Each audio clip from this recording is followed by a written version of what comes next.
Halo saudara, apa kabar? Semua dalam keadaan sehat? Hati-hati jangan sembarangan mencopot masker saudara. Berbahaya, lindungi saudara tertular COVID. Ya, Bapak Ibu saudara sekalian, puji Tuhan, virus COVID segera akan kita taklukkan.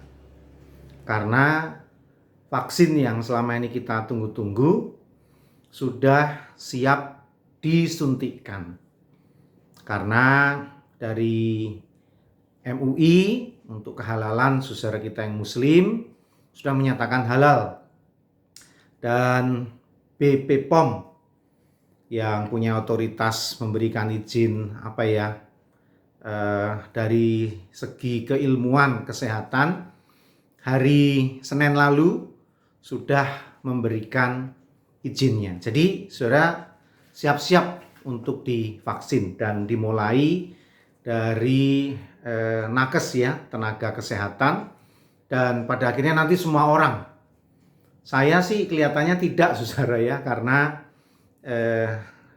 dengan sakit kemarin ini tertular COVID, imun saya cukup baik, jadi kelihatannya tidak perlu divaksin.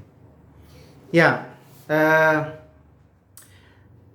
saudara, dalam bahasa Ibrani ada istilah anes melakah. Anes melakah. Kata-kata itu, anes melakah, banyak dijumpai di kitab Tawarikh dan Nehemia, yaitu pada saat proses pembangunan Bait Allah, restorasi Bait Allah. Saudara, apa terjemahannya anes melakah? Secara harfiah anes melakah itu terjemahannya adalah tukang bangunan, tukang batu. Ya, tukang bangunan atau tukang batu yang membangun di Bait Allah.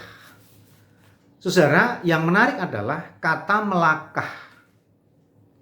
Melakah itu terjemahannya adalah pesuruh Tuhan, pesuruh Allah. Nah, jadi tukang bangunan, ya, tukang bangunan itu dihayati sebagai pesuruh Allah. Bagaimana sih maksudnya? Jadi rupa-rupanya bangsa Israel itu menghayati bahwa setiap pekerjaan itu adalah melakah. Ya, setiap pekerjaan itu adalah melakah. Menjadi pesuruh Tuhan. Petani melakah, iya. Imam melakah, iya. Loh, jadi yang urusan rohani adalah utusan atau pesuruh Tuhan, iya.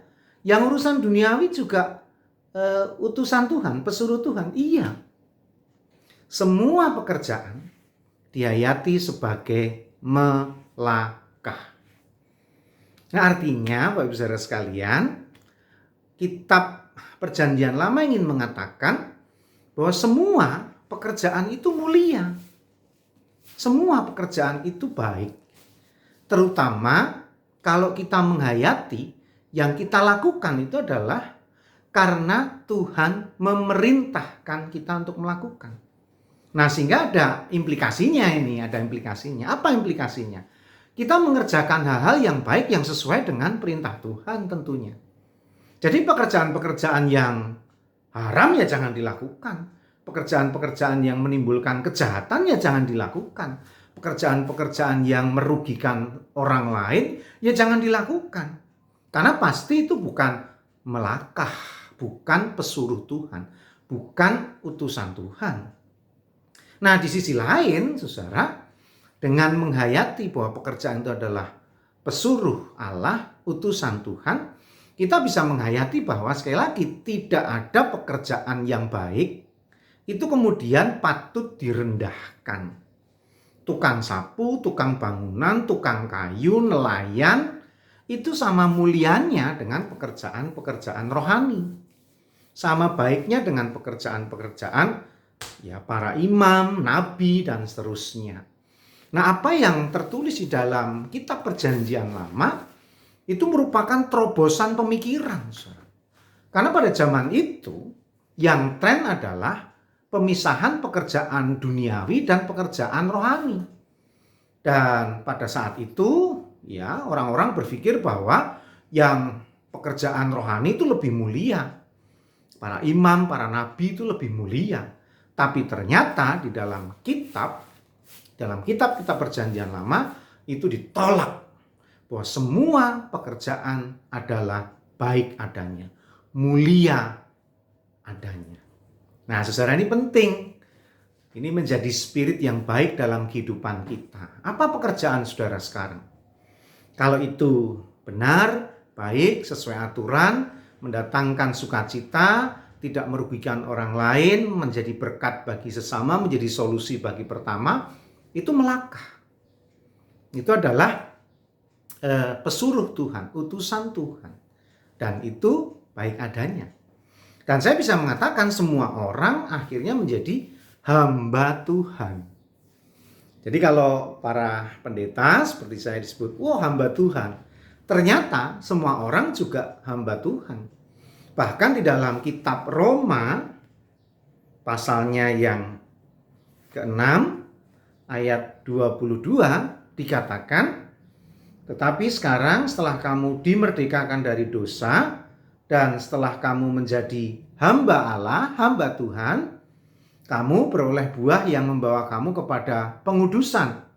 Dan sebagai kesudahannya ialah hidup yang kekal. Jadi memang sebetulnya di dalam kitab-kitab Perjanjian Baru, semua orang yang mengenal Tuhan, bertobat dan kembali di jalan Tuhan, disebut hamba Allah, disebut hamba Tuhan. Nah, artinya saudara, kita sekarang semakin paham bahwa semua yang mengerjakan hal-hal baik, apapun itu profesinya, mulai dari tukang sampah, tukang kayu, petani, ojek online, sampai direktur, sampai bos, sampai pendeta, semua adalah hamba Tuhan. Semua adalah melakah, utusan Tuhan, pesuruh Tuhan, mengerjakan hal-hal yang Tuhan kehendaki untuk kebaikan kehidupan. Puji Tuhan. Anda melakah, Anda utusan Tuhan, Anda hamba Tuhan, seperti saya juga adalah hamba Tuhan. Masih bersama dengan saya, Pendeta Yudi dalam Renungan Emas, esok masih ada solusi.